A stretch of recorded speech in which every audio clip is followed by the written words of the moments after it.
Então, conforme estamos vendo na tela aí, estamos iniciando a live de número 140 de estudo do Livro dos Espíritos pela União Espírita, União Beneficente, o nome oficial, União Beneficente Allan Kardec, Centro Espírita da cidade de Dourados, Mato Grosso do Sul, localizado na rua Ivinhema, número 5565, Jardim Monte Líbano, Dourados. E nessa live já estamos aí na pergunta 735. Então já passamos da metade do Livro dos Espíritos. E nos mantemos firmes nesse estudo desde quando iniciou, na pandemia. Então, para iniciarmos, rogamos a assistência do mundo maior, do Pai Celestial,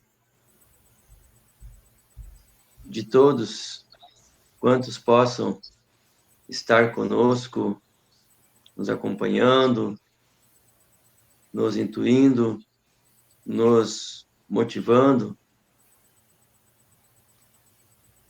E agradecemos a cada um que está presente aqui na live, por esse meio virtual.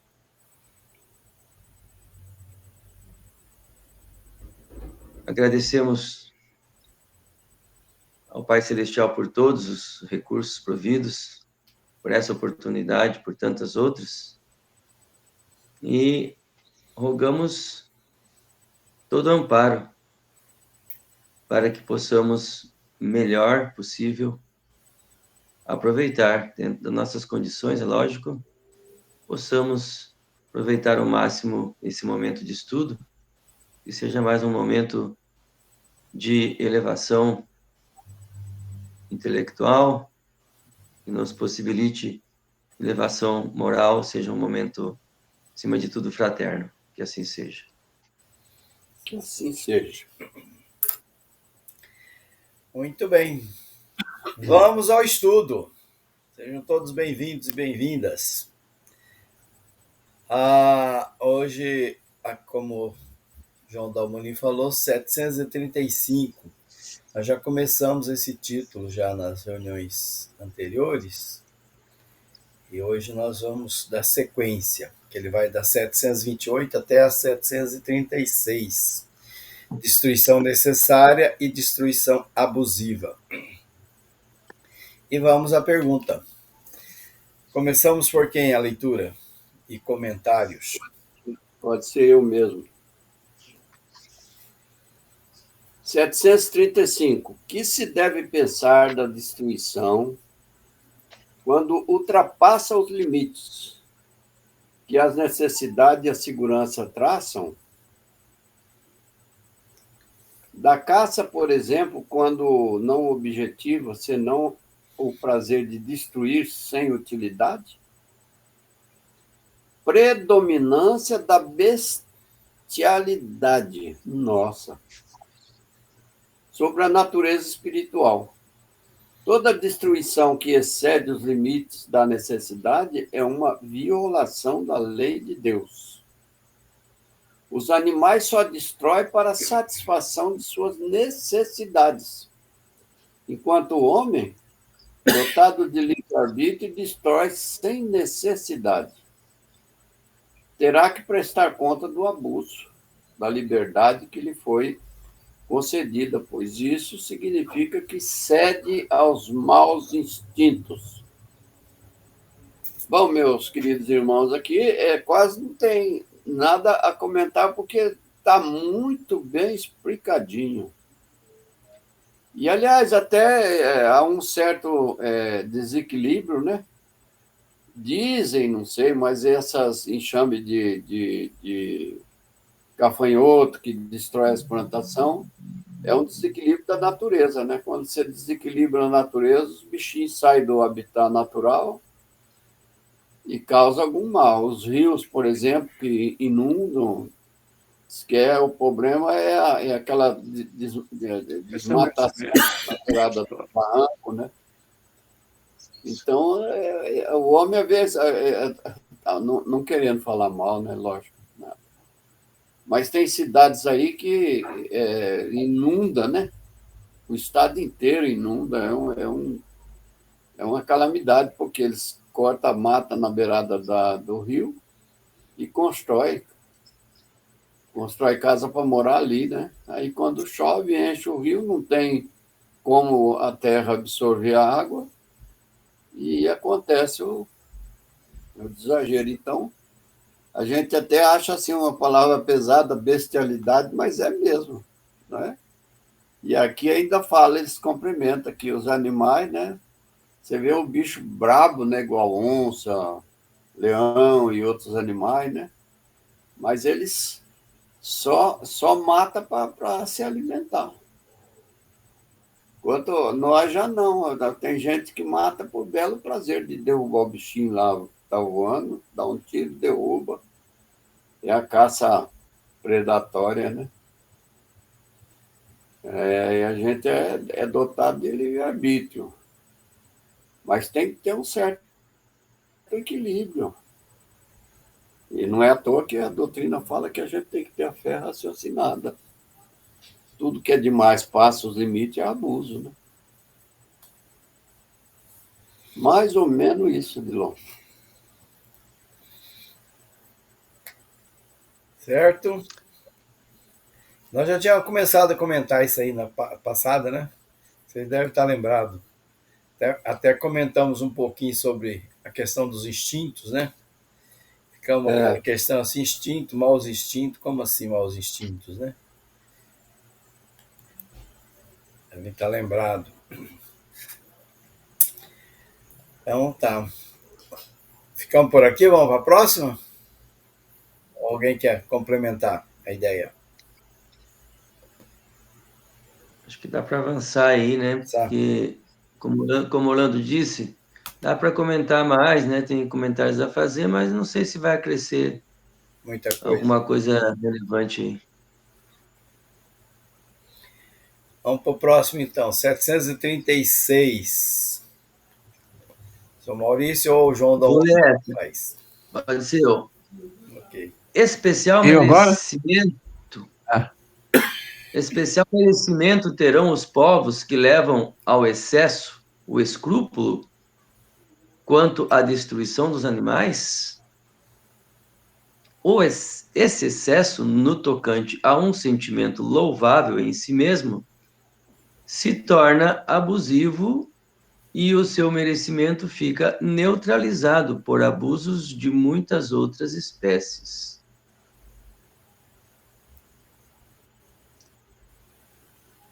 Entre tais povos, há mais temor supersticioso do que verdadeira bondade. Pois é. Aí falando desse excesso, né, que seria quase como uma coisa puritana, né? Mas puritana não...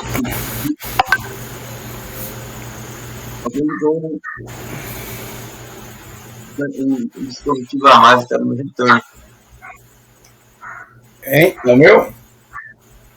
Não sei, alguém ligou alguma coisa, estava dando um retorno forte, agora já resolveu. Voltou.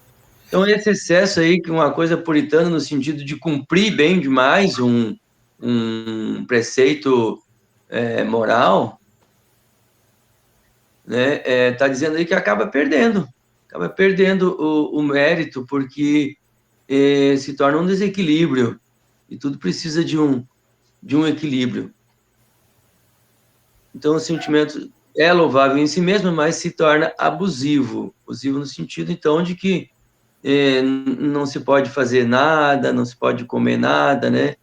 E, por exemplo, matar animais para saciar a fome. Pode ser, exemplo que não foi dado aí, mas é onde eu visualizo que se torna abusivo, que pessoas podem ficar passando necessidade nutricional por falta por não serem impedidas devido às convenções sociais, ao controle,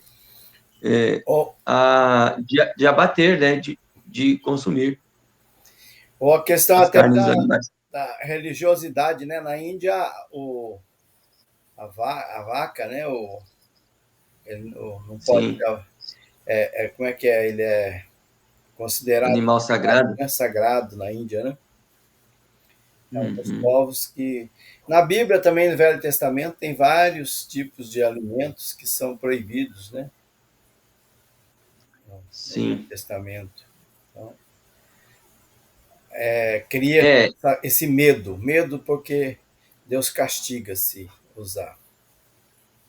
então todos têm alguma razão inicial, né? Tem uma história de como iniciou, que muitas vezes a história se perde, né? A história se perde e fica aquela obrigação que parece ser algo místico de ter que resolver, né? ter que cumprir. É, Essa questão, ela deixa assim um pouco meio que duvidoso, porque aqui ele fala, é, especial merecimento terão os povos que levam ao excesso o escrúpulo quanto à destruição dos animais. Não falou de certa espécie de animais. Então seria, parece-me, povos que leva assim ao excesso, né? Esse sentimento de não poder acabar com nenhuma espécie animal. Mas é interessante que fala a questão do excesso, porque existe a lei da destruição. Talvez se nós fôssemos proteger todos os animais, proibir, por exemplo, de exterminar qualquer tipo de animal, possivelmente eles acabariam com a nossa vida. Então, eu acho que, por exemplo, se tem uma espécie que está destruindo uma plantação, aí ela está aumentando, aumentando, aumentando, e de todas as plantações. O que fazer? Deixar ela acabar com todas as plantações, por exemplo? Eu acho que aí, aí foge o equilíbrio, né? Se nós levarmos esse sentimento de não poder, não haver nenhuma destruição de animais, de espécie nenhuma, por exemplo, o equilíbrio se perde, né? Aí não teríamos mais equilíbrio. Por isso que fala a lei da destruição, porque ela é uma lei que permite o equilíbrio.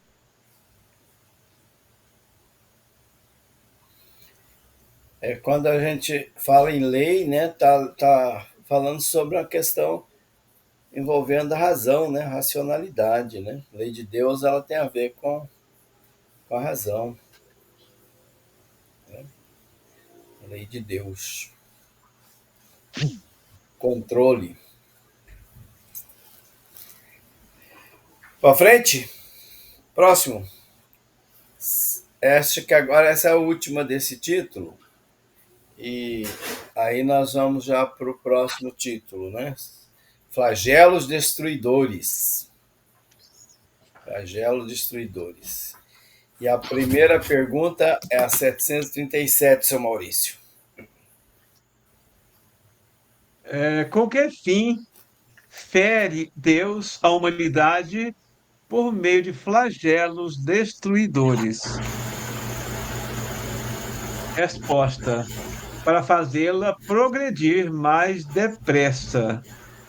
Já não dissemos ser a destruição uma necessidade para a regeneração moral dos espíritos, que em cada nova existência sobe um degrau na escala do aperfeiçoamento? Preciso que se veja o objetivo para que os resultados possam ser apreciados. Somente do vosso ponto de vista, pessoal, os apreciais. Daí vem que os qualificais de flagelos, por efeito do prejuízo que vos causam. Essas subversões, porém, são frequentemente necessárias para que mais pronto se dê o advento de uma melhor ordem de coisas e para que se realize em alguns anos o que teria exigido muitos séculos. Então, interessante que a resposta é bem clara, né, que os flagelos vêm, lembremos então desses flagelos, como terremotos, como tsunamis, como esse desastre que leva, às vezes, faz com que muitas pessoas morram, muitas dificuldades vêm, mas e para que vem tudo isso? Resposta para fazer a humanidade progredir mais depressa. Se nós lembrarmos também que quando vem uma tempestade muito grande, leva casa, leva árvore, ela também faz toda uma limpeza na atmosfera. Quer dizer, todos os flagelos que vêm motivado que não tem uma causa diretamente nossa, ela vem da espiritualidade, né? E se vem deles, é bem planejado. Agora, só que hoje acontece que, mesmo sendo para o bem, muitos flagelos vêm do próprio uso que nós fazemos mal da natureza, né? Então, a gente usa mal, a gente polui o ar, a gente apronta com a natureza, desmata e tudo mais, e vem esses flagelos destruidores, que, na verdade, não é nem Deus que está mandando, nós mesmos humanos que estamos construindo, mas mesmo assim tem os mesmos objetivos, porque Deus sempre tira proveito de todo o mal, né? Se nós somos causadores de alguns males, de alguns erros, de alguns problemas, de alguns flagelos, mas Deus tira proveito disso. Então, esses flagelos servem, por exemplo, nós pegarmos a- as enchentes, né, as cheias lá do Rio Grande do Sul, que causou muitas mortes, muitas dores, muitas dificuldades, muitas pessoas sem lar. A causa direta está no próprio homem, né, que buscou contaminar, estragar a natureza. Mas, mesmo assim, Deus tira proveito. Ela veio para fazer aquele povo, né, melhorar, com certeza. Tudo tem um fim útil. Era isto. É, é, Aí eu coloquei o número 744, que no livro está fazendo referência a essa pergunta, que nós já vimos ela, que fala sobre a guerra, que é uma pergunta até meio confusa também. Na época nós estudamos ela e conversamos um pouco sobre ela, que objetivou a providência tornando necessária a guerra, né? A pergunta diz que Deus tornou necessário a guerra. Ele faz uma pergunta e afirma ao mesmo tempo, né? Aí vem a resposta do Espírito, a liberdade e o progresso.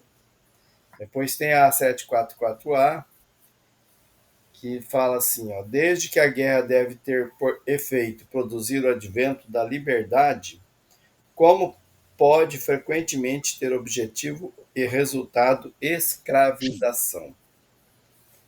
Aí, resposta do Espírito: escravização temporária para esmagar os povos, a fim de fazê-los progredir mais depressa. Tá? Essa é a 744 que faz referência. Aliás, nós não vimos ela ainda, né? Falei que nós vimos. Tá próximo aqui, tá? É, Logo, logo chegaremos nela. eu falei que nós vimos. Eu achei. Ela é meio confusa, né? Vamos discutir ela ainda. Aí está fazendo referência a ela. Sobre a necessidade dos flagelos e a necessidade da guerra, que é um flagelo também, né? Só que não é natural, né? Provocado pelo homem. No final, o flagelo também das enchentes, né? A gente acaba provocando também, de alguma maneira, pelo uso indevido da natureza, da forma como nós utilizamos.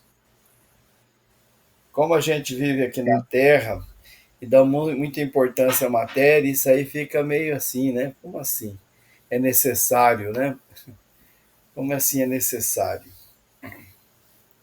A gente às vezes fica meio confuso. Mas aí tá, só para provocar mais a conversa. João Dalmolin, São Maurício, Orlando, querem comentar mais? Então é bem interessante esse ponto, né? Porque muitas vezes as pessoas ficam inquietas, ficam angustiadas com situações que estão ocorrendo, né? Com até coisas menores do que um flagelo coletivo, mas, por exemplo, um matador em série, né? Um estuprador que vitima várias pessoas, né? Coisas assim. Essas pessoas que chegam metralhando lugares lotados de gente, e tudo isso são situações que levam as pessoas a uma quase que um pânico, uma ansiedade, uma preocupação, uma aflição tão grande, né, com relação a essas coisas, e aí as pessoas sentem uma insegurança muito grande, que parece ser muito motivada pela falta de visão, pela falta de compreensão, pela ignorância mesmo, pela falta de fé, né, de que Deus está no comando e as suas leis são soberanas. E claro que quando são leis morais, não são como as leis da natureza, que as leis da natureza elas se realizam independente da nossa vontade. As leis morais, elas são leis de Deus, mas elas estão colocadas sob o nosso livre-arbítrio. Nós podemos desrespeitar as leis morais, né? Nós podemos destruir mais, destruir menos, ou destruir o que não deve ser destruído, enfim, são as leis morais. E aí essa visão de que tudo tem uma finalidade, de que tudo se encadeia de alguma forma com a evolução, com o progresso, isso nos deixa mais tranquilos quando acontecem esses flagelos, né? Especialmente quando nós não somos as supostas vítimas deles, né? Se a gente está sendo lá uma vítima, aí fica complicado, né? A gente pode lembrar bem aí da pandemia do Covid-19, né? Quando alguém da nossa família contraiu o vírus, a gente ficava num estado, às vezes, eu acho que até de falta de fé, né? De falta de confiança em Deus, de praticamente de pânico mesmo, né? Porque já imaginava que aquela pessoa tinha grande chance já de desencarnar. E desencarnando, a gente pensava que isso fosse algo tão fora do previsto, da previsibilidade, o que não devia ocorrer, né? Então, falta realmente da gente estar consciente, de a gente usar esse conhecimento das leis de Deus.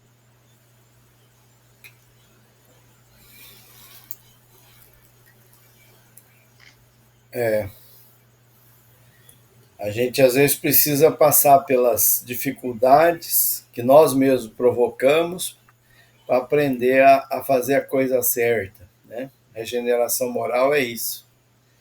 Então acontece nós provocamos os flagelos e depois nós sofremos com ele e daí a gente aprende que não é bom fazer isso. É uma coisa complicada, né? Que aprender na dor. Aprender na dor. Mais comentário? Vamos para frente. 738. Essa tem a também. Tem no outro quadro.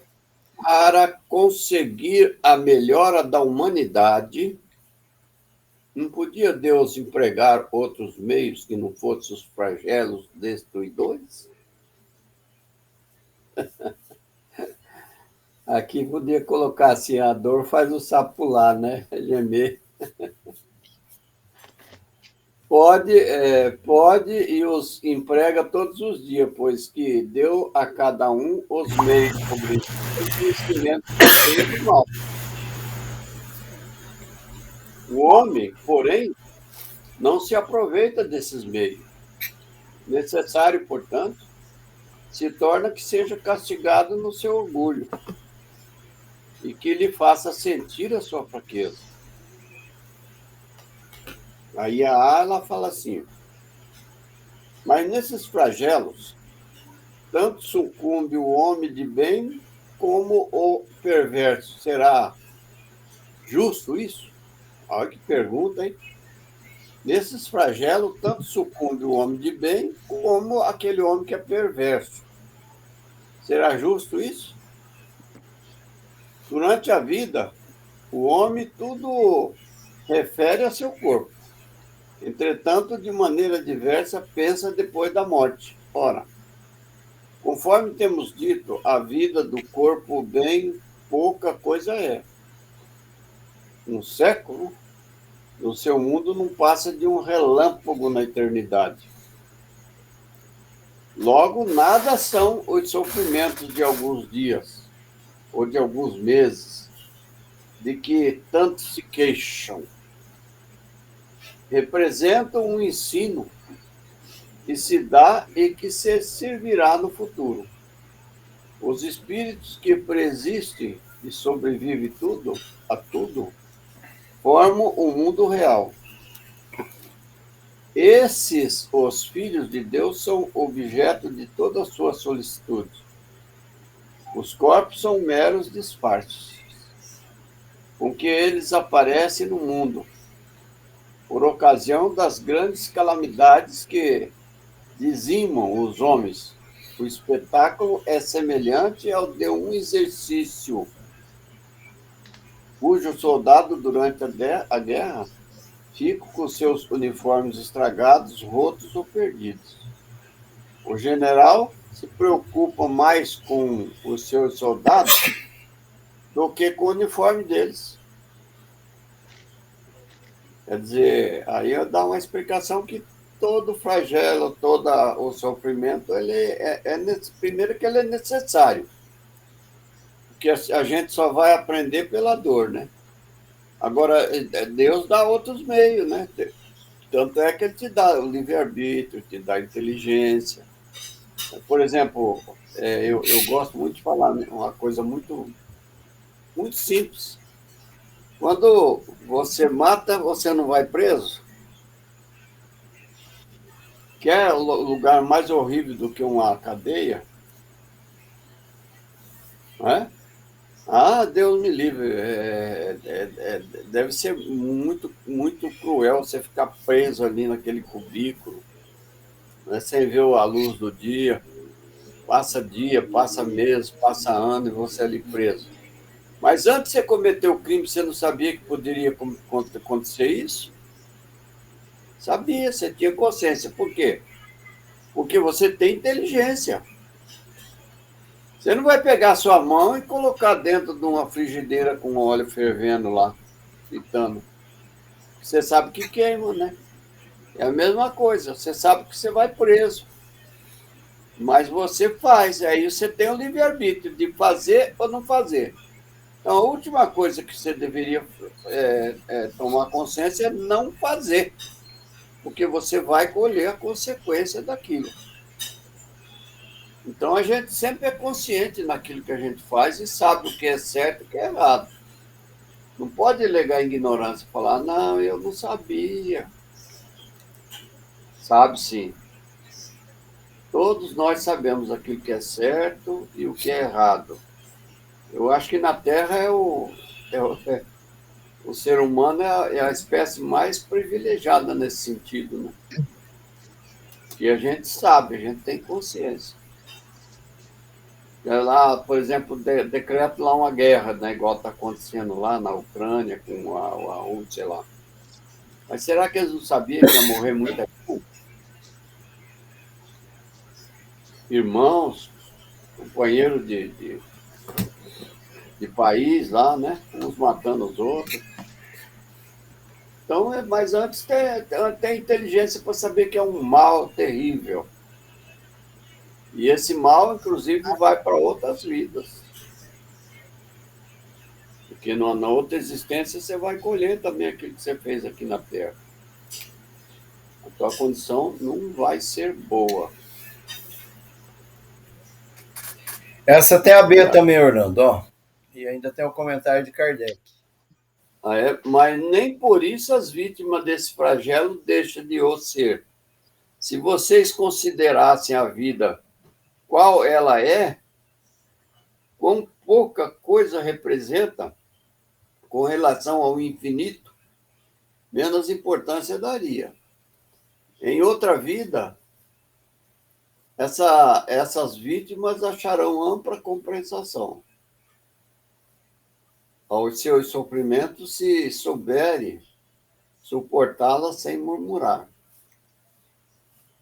Aí o comentário de Allan Kardec é: venha por um flagelo à morte, ou por uma causa comum. Ninguém deixa por isso de morrer, desde que haja soada a hora da partida. Chegou aquele momento, vai mesmo. A única diferença em caso de flagelo é que o maior número parte ao mesmo tempo. Se pelo pensamento pudesse elevar-nos de maneira a dominar a humanidade e a abrangê-la em seu conjunto, esse tão terrível flagelo não nos pareceriam mais do que passageiras tempestades do destino do mundo.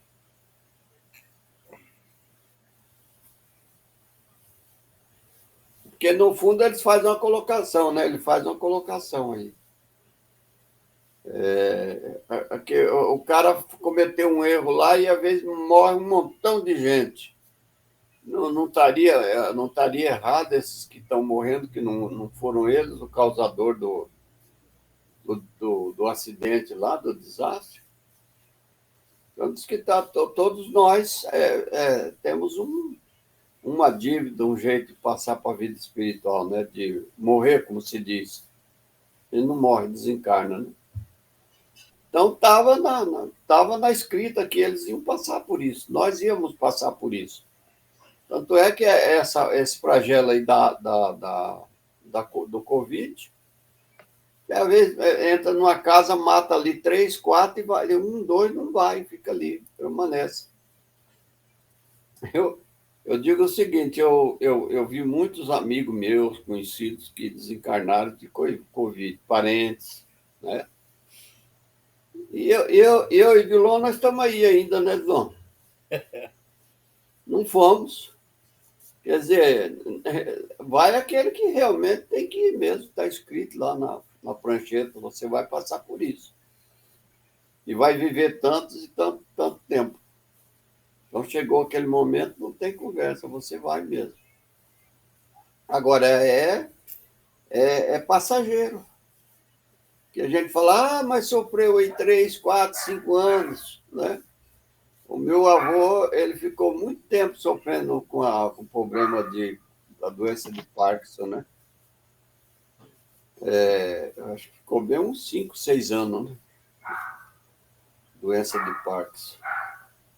Mas aí depois aí fala assim, mas o que é 5, 6 anos diante de uma amplidão de vida, porque a nossa vida nós somos imortais, né? É infinito. Então, 3, 4 anos não significa nada, é um relâmpago. É o que, mais ou menos é o que eles querem dizer aí, né?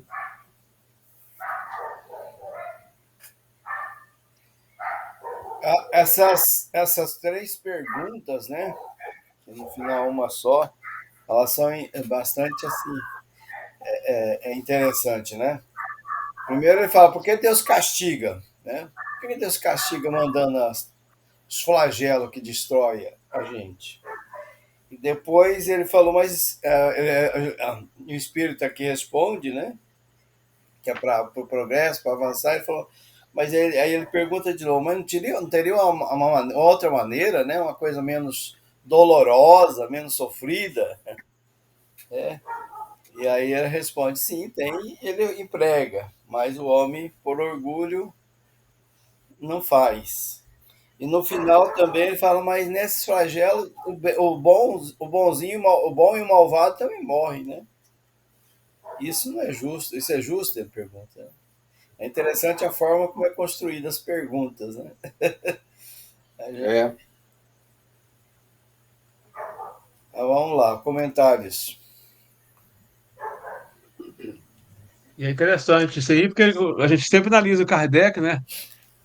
Ele não fazia as perguntas pensando nele, né?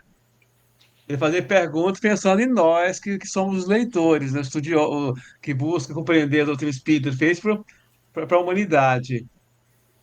E aí ele ia amarrando, vinha a pergunta, ele ia sempre amarrando com possíveis dúvidas que vão surgindo, né? Na possível dúvida, ele ia perguntando.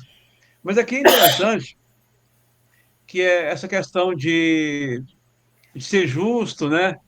É que o perverso e o bom, todos serão vítimas do mesmo jeito, e assim por diante. Sei que o que ele vai anotando aqui ao longo do tempo é que nós analisamos muito a vida do corpo, né?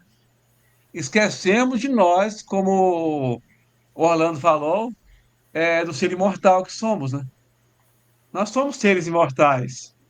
Então, nós só temos uma vida, não temos duas, como alguns pregar, tem na vida, na outra vida. Nós temos uma vida só que ela tem a vida no corpo e a vida fora do corpo físico, mas ela continua sendo vida. E se nós analisarmos o lado espiritual, que nós, ao desencarnar, nós continuamos vivos e possivelmente mais vivos do que estamos aqui, a gente começa a pensar de forma diferente. Em outras passagens no Kardec, mostra das pessoas, quando fala que é uma pessoa de má vida, geralmente quando morre uma pessoa boazinha, as pessoas perguntam, mas questionam por que será que Deus levou esse que é tão bonzinho, em vez de levar o fulano de tal que faz tanta maldade. Aí é como se o desencarne fosse uma coisa ruim, né? E a gente ainda, é claro, que traz um pouco disso, mas nós, como espíritos, temos que começar a pensar de forma diferente, que nós somos espíritos imortais e carregamos um corpo, né? E esse, aí deu até um exemplo lá anterior que o general ele preocupa mais com o soldado do que com o uniforme do soldado. Ou seja, se preocupa com o eu mesmo verdadeiro e não com o meu vestuário, né? Que é, no caso, e o meu vestuário seria o corpo, né? E o eu mesmo de verdade é o espírito. Então, quando nós analisarmos por esse lado, tudo vai ficando mais claro para nós. É isto. Só incluindo também no comentário do seu Maurício, tem aquele trecho do Evangelho, né? Se fosse um homem de bem, teria morrido. É um título assim, né? Se fosse um homem de bem, teria morrido. A gente sempre está pensando que a morte é o mal, né? Nós sempre vemos a morte como uma coisa ruim. Dependendo da completude da reencarnação, é uma bênção. Venceu, e chegou ao momento de ir para o plano espiritual, que venceu, cumpriu com a missão dele. Mais comentários? Então, é bem interessante toda essa parte aí que está relativizando tanto a vida corporal, né? A vida do corpo. Na questão anterior, disse que toda a solicitude de Deus é com os espíritos. E que, por isso, o corpo fica muito relativo à importância do corpo, né? O corpo tem tudo que acontece com o corpo tem uma utilidade para o espírito. Pode ser, de repente, até acontecer diferente do que se poderia esperar, do que todos poderiam esperar, né? Todo um coletivo ali desencarnar por um tsunami, por exemplo, né? Uma forma tão trágica. E aí, ela pergunta se isso é justo. A resposta foi que isso é útil. Isso é útil para todos aqueles espíritos que estavam ali encarnados, naquelas circunstâncias, e vão perceber, só mais tarde, vão perceber a importância disso. No momento, não vão saber, né? Ou talvez algo que aconteça, quando tomarem consciência, não vão saber qual foi a importância, que isso ajudou na sua evolução, no seu progresso. Mas é bem interessante isso da questão 738, que diz que a solicitude de Deus é toda com os espíritos. Só que eu já ouvi até alguma pessoa comentando isso, mais ou menos como dizendo assim, poxa, então Deus não dá importância para nós aqui que estamos na carne? Só que é preciso lembrar que nós também somos espíritos. E espíritos, numa situação mais complexa, eu diria, eu entendo, uma situação mais complexa do que estar desencarnado. Então, é claro que a solicitude de Deus é com os espíritos e conosco que estamos vivendo dificuldades maiores, eu diria que a solicitude de Deus é muito grande, né? Porque nós estamos com dificuldades maiores de percepção, de visão, né? De abrangência na nossa compreensão de tudo que está se passando, e temos que ir nos comportando conforme vamos entendendo que é melhor ou conforme as nossas condições emocionais permitem. Porque muitas vezes nós reagimos de uma maneira muito instintiva ou de uma maneira compulsiva, de uma forma que não temos mais nenhum controle, né? Como que estando em pânico, e aí não temos mais o controle racional, inteligente, de nada que seja superior, simplesmente pelo nosso instinto ali, ou de sobrevivência, ou de fuga, ou pelo pavor da morte, como se a morte fosse o fim de tudo, como se a morte fosse transformar tudo em algo muito, muito ruim, né? Então, a gente pode estar numa situação que está extremamente desconfortável e a gente, mesmo assim, não quer morrer, mesmo sabendo que ali a morte vai acontecer. A gente ainda fica lutando contra a morte, que isso é natural, é um instinto de conservação, mas a gente precisaria estar mais tranquilo, né, mais asserenado. Então, estou lutando aqui porque é minha obrigação lutar, mas parece que não vai, né? Tudo diz que já é o fim mesmo, mas precisa lutar.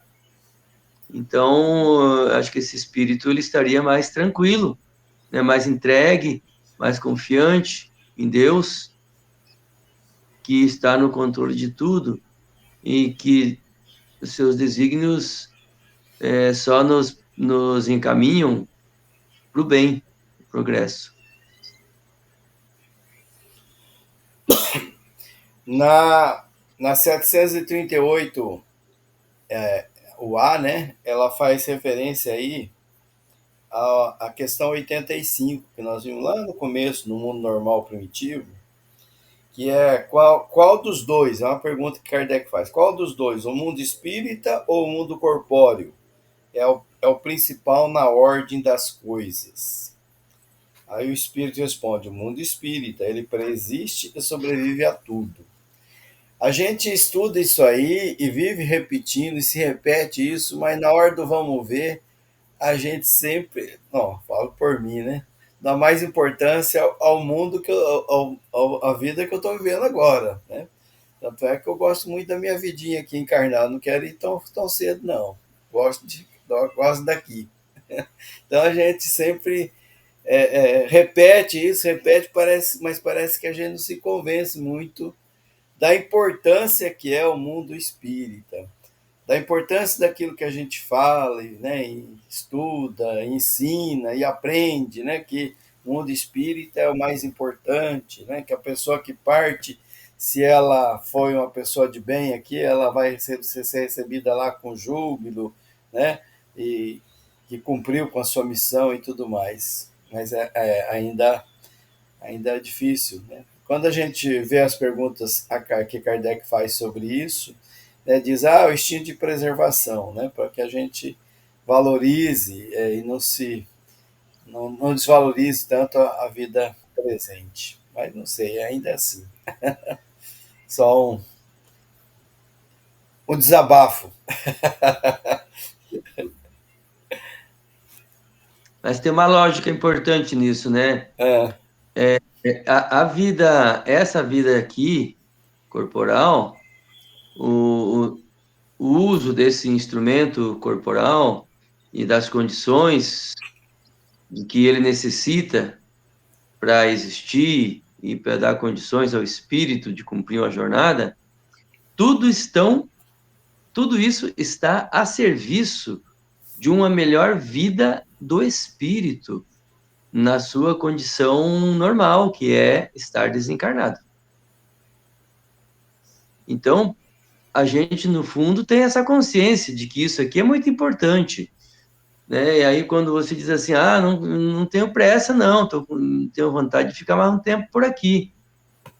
Eu acredito que, consciente ou inconscientemente, a gente sente uma necessidade de se melhorar mais, de aproveitar as fases da vida para crescer mais, para evoluir mais e para retornar ao mundo ao mundo espiritual com aquele tesouro, com aquele tesouro conquistado. São os tesouros da alma, né? Os tesouros do espírito, né? Não vai voltar sem aqueles recursos que o Evangelho fala, né? Voltar sem nenhum recurso, sem nenhuma moeda de troca, para chegar no mundo espiritual e aí não se vê merecedor de nada, porque então a gente tem, no fundo, essa preocupação e essa vontade de conquistar mais esse tesouro que a gente precisa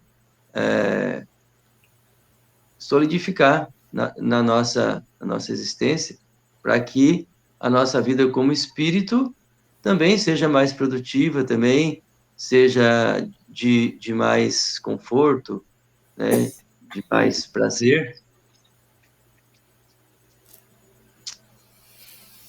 Ok. Vamos para frente? Vamos na próxima, então. Vamos em frente. Entramos já na... 739. 739, acho que é comigo aqui a ordem, né? Tem os flagelos destruidores utilidade do ponto de vista físico, não obstante os males que ocasionam? Tem utilidade do ponto de vista físico. Muitas vezes mudam as condições de uma região, mas o bem que deles resulta, só as gerações vindouras o experimentam. Pois é.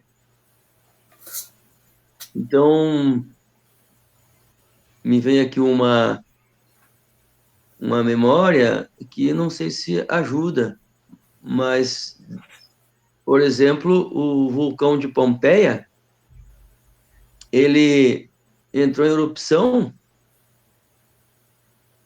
e deixou só destruição ali, morreu todo mundo. Morreu todo mundo naquela região e teve uma destruição física, né, do ponto de vista físico. Não sei dizer qual foi o benefício depois, mas diz que as gerações vindouras viriam o benefício disso. Deve ter alguma coisa, né?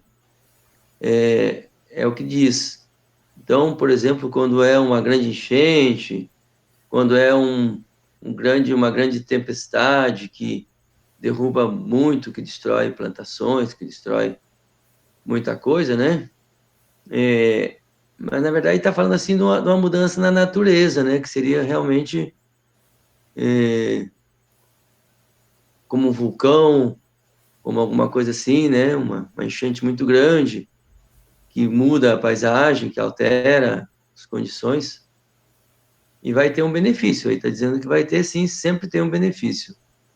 Essa é a questão, do ponto de vista físico.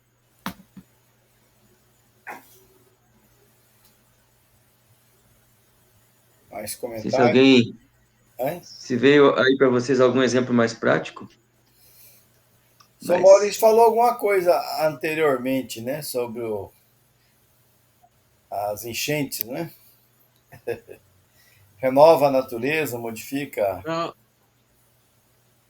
muitas vezes, é igual o João falou, às vezes nós nem sabemos o resultado, porque muitas vezes fala que pode acontecer que só a sociedade, muitas vezes, futuras, né, experimentam, mesmo nós não sabendo assim o que realmente de bom vai acontecer, mas pelo que os espíritos falam, houve alguma coisa importante fisicamente também, porque o moral nós sabemos, que aí já foi falado, a questão moral, por exemplo, se for analisar em Pompeia, por exemplo, a colônia de Pompeia, com certeza aquelas pessoas precisavam de passar por aquele momento, né?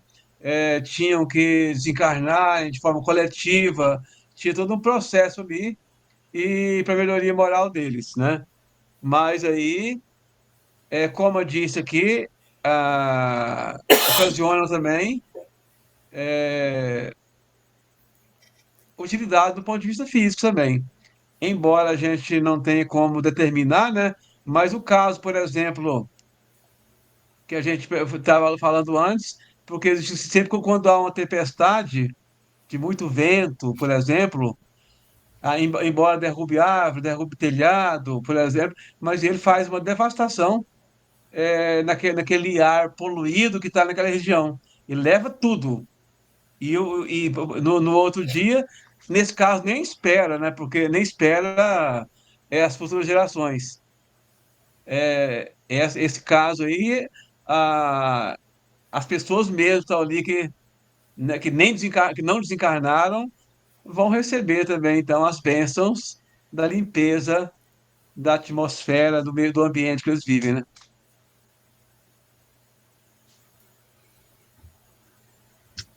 Por aí mesmo, acho. Mais comentários? Orlando tá nos ouvindo? Eu estou. Então tá. Vamos fazer mais uma, não? Faltam poucos minutos já. Eu acho que pode até fazer, mas não vai dar para comentar mais, né? O tempo já. E aí? Acho que dá ainda essa uma aí. É a 740. Eu agora? 740, né? 740. Não serão os flagelos igualmente provas morais para o homem por porem-no a braços com as mais aflitivas necessidades? Resposta: os flagelos são provas que dão ao homem a ocasião de exercitar a sua inteligência, de demonstrar sua paciência e resignação, ante a vontade de Deus e que lhe oferecem ensejo de manifestar seus sentimentos de abnegação, de desinteresse e de amor ao próximo, se o não domina o egoísmo. Então, isso é interessante que nós percebemos a todo momento, né? Que, por exemplo, nessas grandes enchentes que acontecem aí, ou nessas regiões dos morros que desabam e muitas pessoas morrem, ou muitas pessoas ficam sem casa, sem comida e tudo mais, parece que exercita, né, a boa vontade, além de exercitar a paciência, a resignação deles, também exercita o amor das pessoas de fora, que estão vendo aquilo lá, muitos vão atrás, vão ajudar, muitos arriscam sua vida também ali, para tentar auxiliar. E nós podemos também perceber, até que no caso da Covid, embora não fosse um flagelo físico, né? Mas é uma doença que, na verdade, foi como se fosse um flagelo também, que embora não foi enchente, não foi furacão, não foi desmoronamento, não foi tsunami, mas, de certa forma, foi também um flagelo que fez com que as pessoas, naquele momento, ou seja, foi oportuno, né, para as pessoas pensarem melhor, refletirem melhor. E muitas coisas surgiram nessa época. Por exemplo, a tecnologia deu uma melhorada boa, né, nessa época.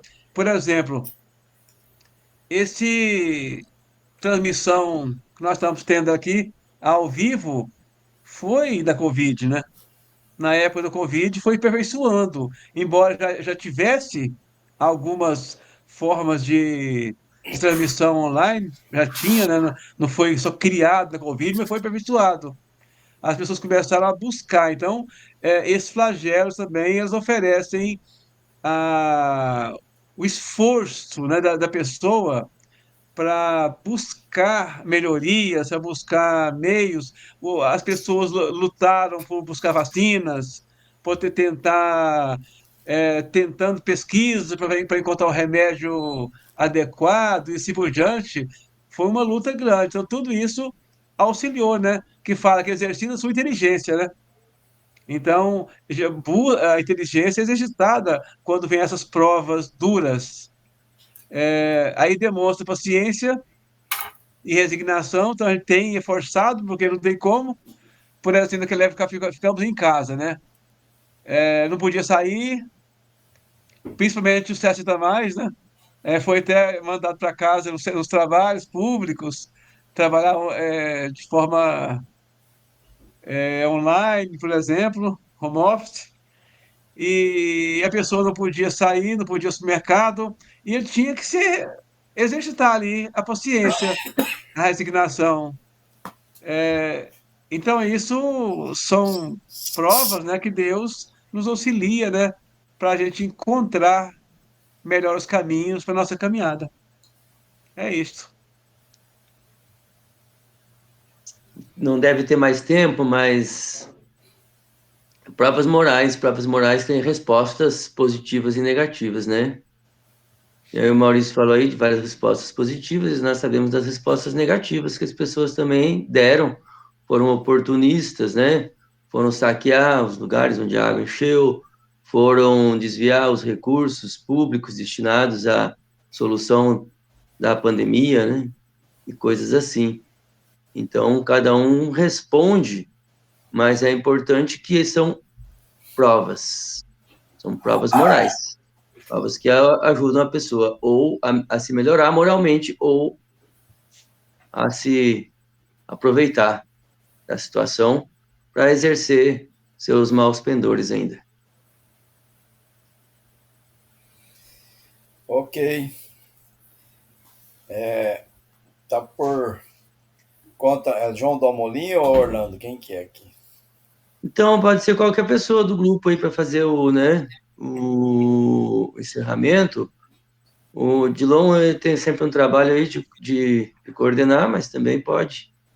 qualquer um que esteja voluntário para fazer nosso agradecimento final. Muito bem. Então, gratidão a todos, todas, e gratidão a Deus por mais este momento de reflexão em torno da doutrina espírita, por essa busca que nós estamos fazendo de maiores conhecimento para as mudanças e para melhor nos comportar perante a natureza, perante as leis de Deus. Que esses ensinamentos nos tornem melhores. Cada dia mais nós nos comprometemos com as leis da natureza, com as leis de Deus, com a forma mais racional de uso dos recursos.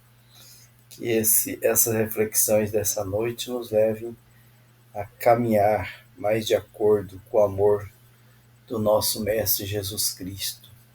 Que a sua paz, Senhor, o seu amor permaneça entre nós. Que assim seja. Graças a Deus. Que assim seja. Gratidão.